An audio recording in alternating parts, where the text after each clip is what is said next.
Repco Home Finance, your dream home awaiting you. வீர சவார்கர் வீர சவார்கர் வீர சவார்கர் வீர சவார்கர் என்று தினந்தோறும் அவர்கள் மேடைதோறும் முழங்கிக் கொண்டிருக்கிறார்கள். 2 நாடாளுமன்ற அவைகளிலும் பேசிக்கொண்டே இருக்கிறார்கள். சம்பந்தமே இல்லாமல் வீர சவார்கரை புகழ்ந்து பேசினார். சமத்துவ இந்தியாவை கட்டமைப்பதற்கு வழிகாட்டி இருக்கிற அரசமைப்பு சட்டத்தை வகுத்தளித்திருக்கிற புரட்சியாளர் அம்பேத்கர் பெயரை சொல்லுவதில் என்ன அவர்களுக்கு சங்கடம்? 75 ஆண்டு காலம் ஆகிறது இந்த அரசமைப்பு சட்டம் நடைமுறைக்கு வந்து. ஆனால் இன்னும் தலித்துகள் இந்தியா முழுவதும் கொடூரமான முறையிலே தாக்கப்படுகிறார்கள். நிலமற்றவர்களாகத்தான் இருக்கிறார்கள். இன்னும் பெண்கள் மிக மோசமான முறையிலே நடத்தப்படுகிறார்கள்.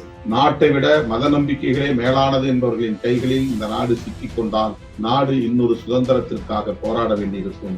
மத நம்பிக்கைகளே மேலானது என்று கருதக்கூடியவர்களின் கைகளில் இந்த நாடு சிக்கியிருக்கிறது. மூச்சுக்கு மூச்சு அவர்கள் வீர சவார்கரை பற்றி பேசுகிற போது அரசமைப்பு சட்டத்தை உருவாக்கியதிலோ அல்லது இந்த தேசம் விடுதலை பெறுவதிலோ ஆங்கிலேயரை எதிர்த்து நடத்திய போராட்டத்திலோ எந்த பங்கேற்பும் செய்யாத வீர சவார்கரை வலிந்து வலிந்து வரலாற்றிலே அவர்கள் திணிக்க முயற்சிக்கிறார்கள். வீர சவார்கர் வீர சவார்கர் வீர சவார்கர் வீர சவார்கர் என்று தினந்தோறும் அவர்கள் மேடைதோறும் முழங்கிக் கொண்டிருக்கிறார்கள். 2 நாடாளுமன்ற அவைகளிலும் பேசிக்கொண்டே இருக்கிறார்கள். இந்த கான்ஸ்டிடியூஷன் டே அதற்கான டிபேட், அரசமைப்பு சட்ட தினம் அதற்கான உரையாடல், அதற்கான விவாதம் பங்கேற்ற அத்தனை பிஜேபி காரர்களும் சம்பந்தமே இல்லாமல் வீர சவார்கரை புகழ்ந்து பேசினார்கள். ஆக அவர்களுக்கு வீர சவார்கரை திரும்ப திரும்ப சொல்ல உரிமை இருக்கிற போது உண்மையிலேயே இந்த தேசத்தின் புதிய திசை வழியை காட்டியிருக்கிற, சமத்துவ இந்தியாவை கட்டமைப்பதற்கு வழிகாட்டி இருக்கிற, அரசமைப்பு சட்டத்தை வகுத்தளித்திருக்கிற புரட்சியாளர் அம்பேத்கர் பெயரை சொல்லுவதில் என்ன அவர்களுக்கு சங்கடம்?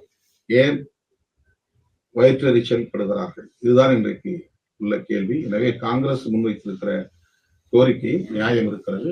சொல்ல போனால் மோடியும் இதற்கு பொறுப்பேற்க வேண்டும். இந்தியா முழுவதும் இதனை எதிர்த்து போராட வேண்டிய தேவை இருக்கிறது. அனைத்து ஜனநாயக சக்திகளும் ஒருங்கிணைந்து குரல் எழுப்ப வேண்டிய தேவை இருக்கிறது. இது புரட்சியாளர் அம்பேத்கர் என்கிற ஒரு தனி மனிதர் தொடர்பான விவகாரம் இல்லை. அவருடைய பங்களிப்பு போற்றுதலுக்குரியது. அவருடைய பங்களிப்பு என்பது அரசமைப்பு சட்டம். அந்த அரசமைப்பு சட்டம் போற்றுதலுக்குரியது. அதனை அவமதிக்கக்கூடிய வகையில் இவர்கள் நடந்திருக்கிறார்கள். இவர்கள் காங்கிரஸ் கட்சி காலத்திலே பாரத ரத்னா விருது தரவில்லை, காங்கிரஸ் கட்சி காலத்திலே அவரை தேர்தலில் வெற்றி பெற விடவில்லை என்கிற குற்றச்சாட்டுகளை திரும்ப திரும்ப சொல்லுகிறார்கள். புரட்சியாளர் அம்பேத்கருடைய நினைவை போற்றுவது என்பதை விட, அவருக்கு நினைவகங்கள் எழுப்புவதை விட, அவருக்கு பட்டம் அளித்து பாராட்டுவதை விட, அவர் புதிய இந்தியாவை கட்டமைப்பதற்கு எத்தகைய பங்களிப்பை செய்திருக்கிறாரோ அதை கட்டி காப்பாற்ற வேண்டும், அதனை நடைமுறைப்படுத்த வேண்டும். 75 ஆண்டு காலம் ஆகிறது இந்த அரசமைப்பு சட்டம் நடைமுறைக்கு வந்து. ஆனால் இன்னும் தலித்துகள் இந்தியா முழுவதும் கொடூரமான முறையிலே தாக்கப்படுகிறார்கள். நிலமற்றவர்களாகத்தான் இருக்கிறார்கள். இன்னும் பெண்கள் மிக மோசமான முறையிலே நடத்தப்படுகிறார்கள். இன்னும் இந்த மண்ணில் சகோதரத்துவம் என்பது தழைக்கவில்லை. அவர் விரும்பிய சமூக ஜனநாயகம் என்பது இங்கே உருவாகவில்லை. சமூக ஜனநாயகம் இங்கே மலர வேண்டுமானால் சுதந்திரம், சமத்துவம், சகோதரத்துவம் என்கிற இந்த கோட்பாடுகள் நடைமுறைக்கு வர வேண்டும் என்று வலியுறுத்தினார். நவம்பர் 26, 1949 இந்த சட்டத்தை அவர் சமர்ப்பித்தார். ஆனால் 25ஆம் தேதி இந்த அரசியல் நிர்ணய சபையில் அவர் ஆற்றிய உரை வரலாற்று முக்கியத்துவம் வாய்ந்தது.